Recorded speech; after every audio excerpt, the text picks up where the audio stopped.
Pemirsa, Ketua KPU Hasyim Asyari didampingi anggota KPU beserta Ketua Bawaslu Rahmat Bagja melakukan konferensi pers mengenai kebijakan dan perkembangan tahapan pemilu dari sisi KPU dan Bawaslu yang bertempat di gedung KPU pada Kamis lalu.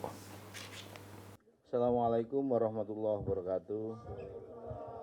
KPU bersama Bawaslu telah menghimpun data dan informasi.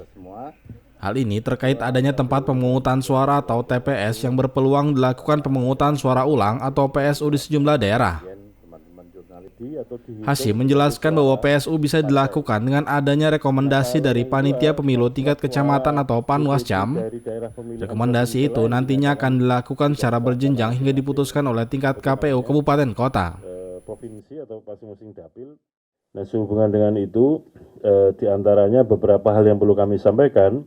Yang pertama adalah soal pemungutan suara ulang.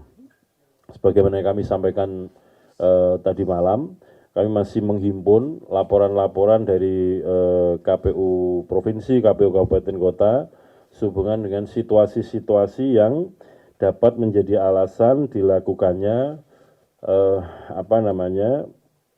pemungutan suara ulang. Nanti juga teman-teman Bawaslu melalui Mas Bagja, Ketua Bawaslu juga akan menyampaikan temuan-temuannya yang nanti akan kami respon sehingga sama-sama kita klarifikasi atau cross check antara data laporan dari KPU dan juga data temuan dari Bawaslu. Karena pada dasarnya untuk dapat dilakukan pemungutan suara ulang itu mekanismenya adalah rekomendasinya oleh Panwascam ya.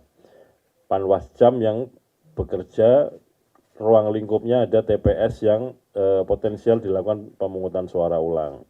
Kemudian rekomnya Panwascam disampaikan kepada PPK dan PPK melaporkan kepada KPU Kabupaten Kota. Menurut Undang-Undang Pemilu, pemungutan suara ulang itu yang memutuskan perlu atau tidaknya itu adalah KPU Kabupaten Kota. Tentu saja bisa karena penilaiannya sendiri, bisa juga karena rekomnya Bawaslu. Misalkan sebagai contoh ya, ada laporan dari KPU NTB misalkan, proses penghitungan suara begitu calonnya ada yang kalah, caleg ya, kemudian timnya ngamuk dan kemudian merusak situasi yang ada di situ. Itu kan dokumen-dokumen yang entah surat suara, kemudian formulir menjadi problem, sehingga hal seperti ini juga sangat mungkin dilakukan pemungutan suara ulang. Tapi kalau memang dokumennya ada dan kemudian diakui oleh saksi-saksi yang lain, tentu itu kita anggap sah dan kemudian dilanjutkan dengan rekapitulasi di tingkat kecamatan. Nah, calonnya beda-beda. Tapi kalau yang Merujuk undang-undang, waktu maksimal melakukan PSU atau pemungutan suara ulang adalah 10 hari setelah hari pemungutan suara 14 Februari 2024.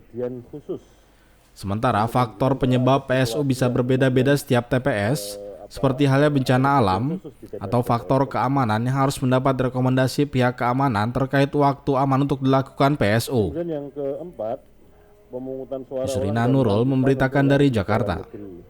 Bagaimana kami sampaikan,